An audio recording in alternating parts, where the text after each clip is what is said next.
तर आता नवीन company join केली, सगळं झालं.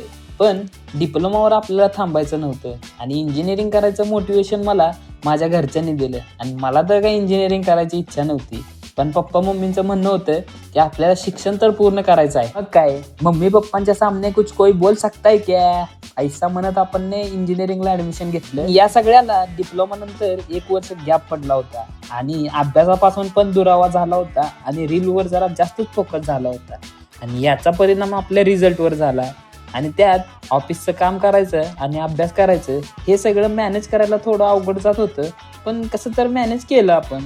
आणि या सगळ्याचा काय परिणाम झाला आणि आपल्यासोबत काय काय घडलं हे आपण पुढच्या व्हिडिओमध्ये बघूया. आणि मला यातनं एकच सांगायचं आहे, जर तुम्ही कॉलेज स्टुडंट असाल तर इंस्टाग्राम जरा कमी यूज केलं तरच तुमचं त्यात भलं आहे. आणि मी असं फक्त माझ्या अनुभवातनं सांगतोय. जर तुम्हाला ऐकायचं असलं तर ऐका, नाहीतर सोडून द्या. फक्त जाता जाता माझ्या चॅनलला तेवढं सबस्क्राईब करून जावं म्हणजे झालं.